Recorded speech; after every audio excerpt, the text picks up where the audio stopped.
Raider Nation, what's going on? You're watching the Raiders Report. Coming up here on today's show, I'm going to get into the 5 players on the Raiders who I think are the most likely to get dealt before the November 2nd NFL trade deadline. But I wouldn't be able to do today's show if it wasn't for our awesome sponsor, Magic Spoon. And I don't know about y'all, I'm looking a little bit tight in this shirt. Why? Because I've been eating my Magic Spoon cereal. I've been trying to bulk up a little bit. 13 grams of protein, 0 grams of sugar, only 4 net carbs. This is amazing tasting cereal, and for whatever reason, if you don't think it tastes good, guess what? You get your money back. 100% money back guaranteed. So what we have here on today's show are some Raiders trade candidates, and I have them ranked from 5 all the way down to 1. The player that is ranked number 1 is the dude that I believe is the most likely to get traded before the deadline. But before I get into my names, I mean, come on, y'all. This show is about y'all. And I asked y'all on my Raiders YouTube community page, and if you haven't gotten your vote in, please go ahead and do so. But most of y'all said, yes,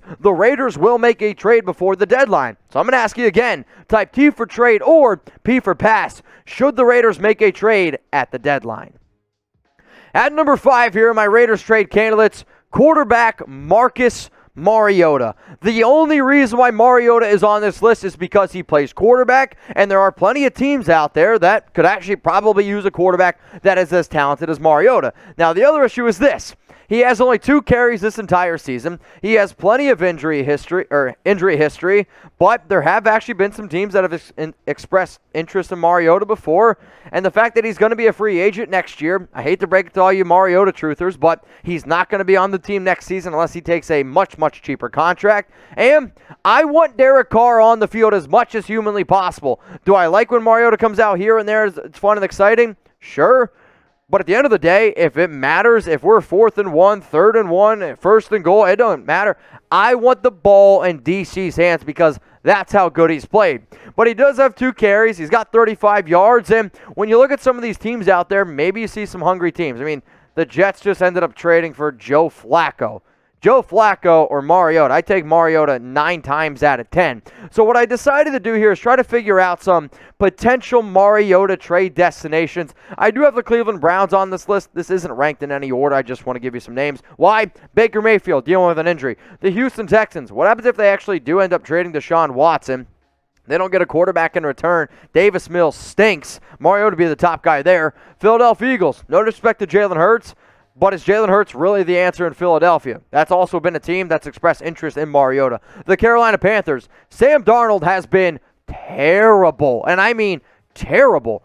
Mariota, hey, could end up working out. And then the Miami Dolphins. Tua Tagovailoa has been a bad fit from top to bottom on that team. And it's been another team linked to Watson. What happens if they don't want to go ahead and make a move for Deshaun? All I'm saying is, y'all, it's definitely something to keep in mind. So if you are going to go out and trade for Mariota, if I'm the Raiders, I say, you know what?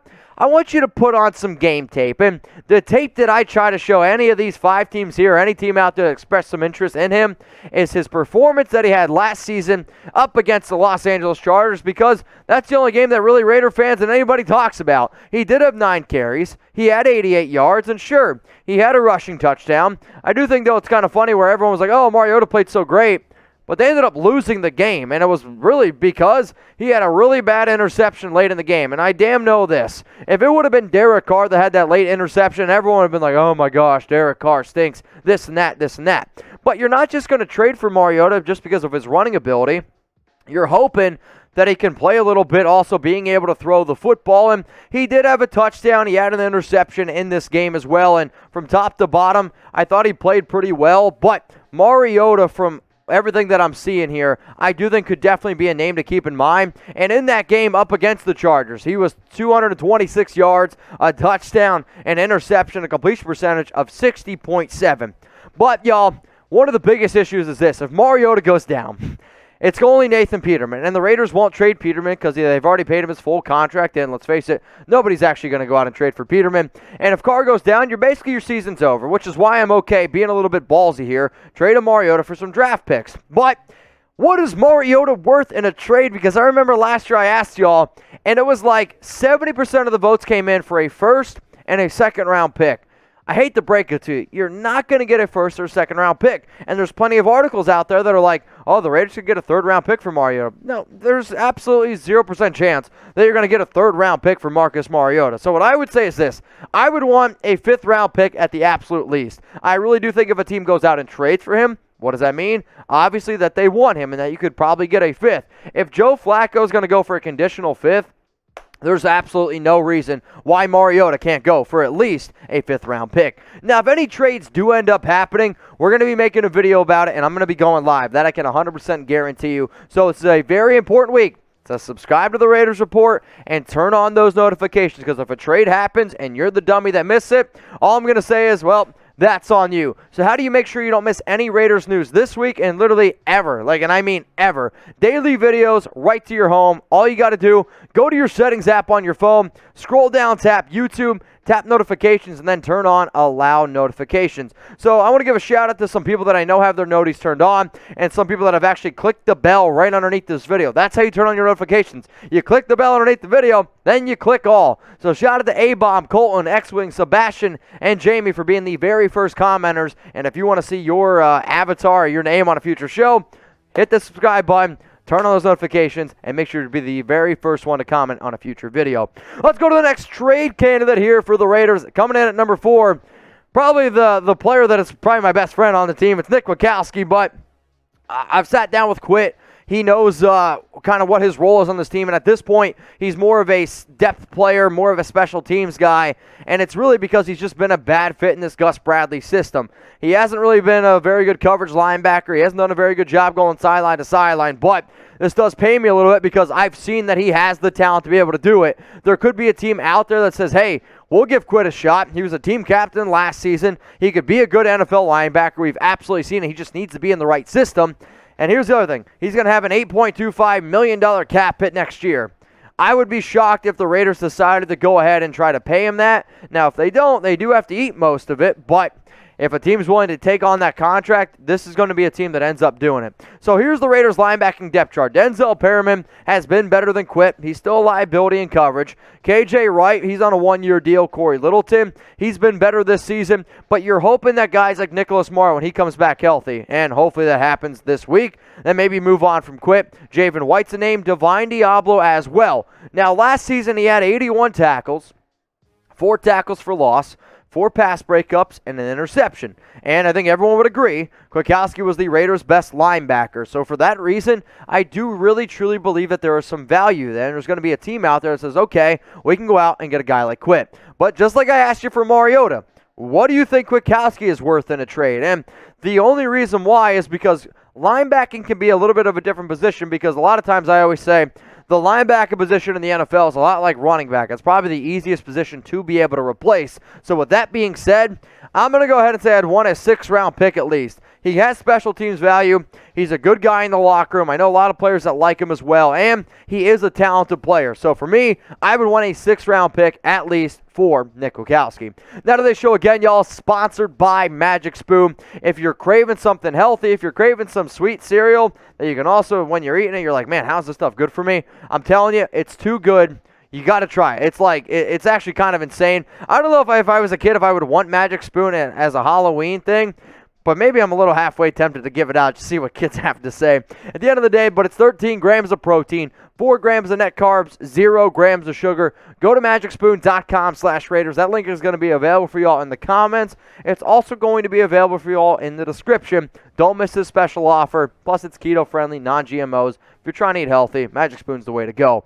At number 3 here, my Raiders trade candidates, Damon Arnette. And Arnette, when he was drafted number 19 overall, I said, hey, I would go ahead. This would have been a player that I would have drafted in the 3rd or 4th round.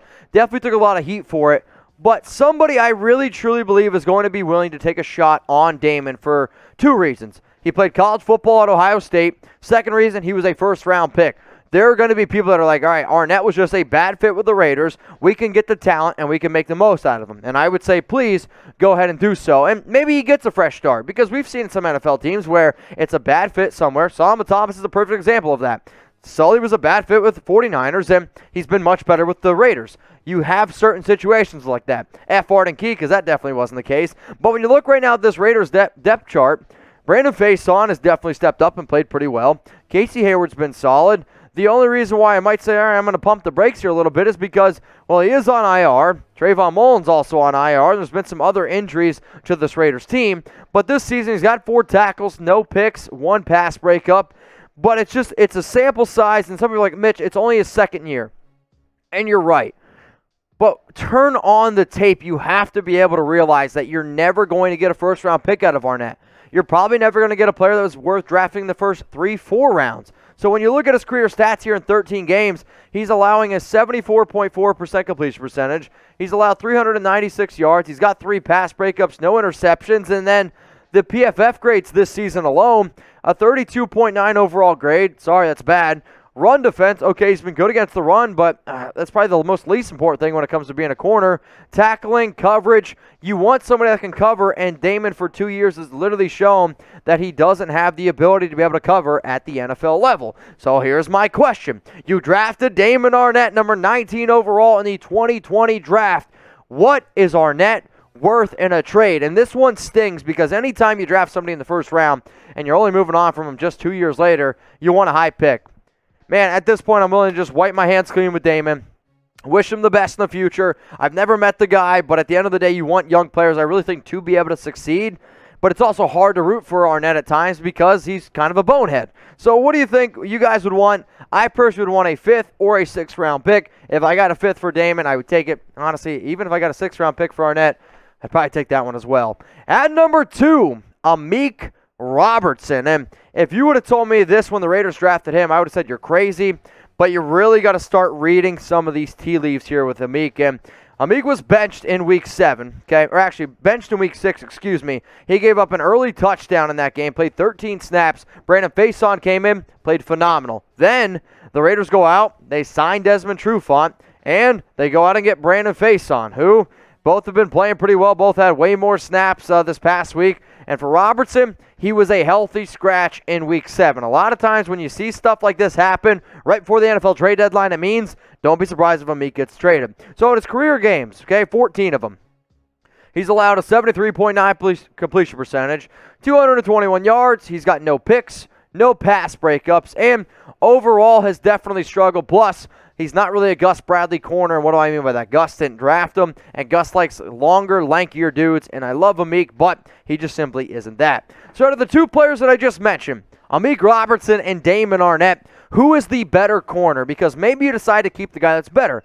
I actually still think that Amik is the better guy, but the draft capital is a little bit higher on Damon. The other issue is this. The fact that Damon is on the IR list makes Amik a little bit more appealing. Let me know, though, better cornerback, AR or DA. Coming up right now is going to be my number 1 player, but before I get into that, you're going to get hit with a YouTube ad break.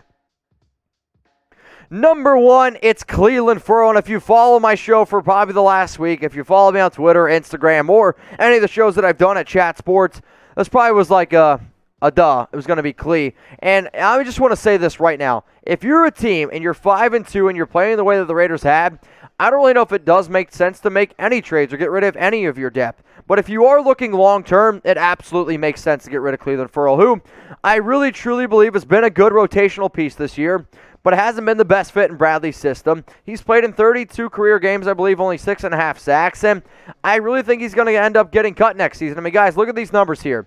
He's going to have a $9.98 million cap hit, or you can cut him and have no dead cap hit. I'm telling y'all right now, if Cle don't get traded, he's not going to be in the silver and black next season, so why not at least try to get something? Even if it's a 5th, 6th, 7th round pick, you take it, you let him go somewhere else where maybe he has a better opportunity because you have a lot of confidence in Ngakoue. Carl Nassib has played better.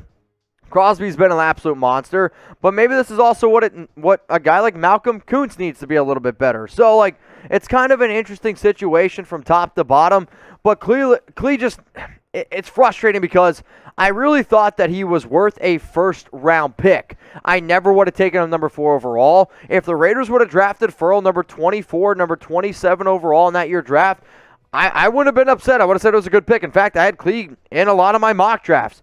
But people rip on him so much because he was the number 4 overall pick. And let's face it, that was never going to be a good move. And at this point, I like Clee. He's a really good dude, and I would wish him the best wherever he ended up going. But at the end of the day, man, give me a 5th, 6th, 7th round pick for him because he's not going to be on the Raiders next season. So I gave you 5 names. 5 names that the Raiders could end up moving on from. Now here's your turn. Name a player on the Raiders that you think could get traded before the November 2nd NFL trade deadline. If for whatever reason you don't remember my names, here you go. If you want to take a screenshot of this and post it on Twitter, post it on Instagram, wherever, just make sure you tag me at MitchellRenz365 because I'll go ahead and share it. It does help me out because that's how we get this show to grow. So please let me know a player on the Raiders that you think can get traded this year.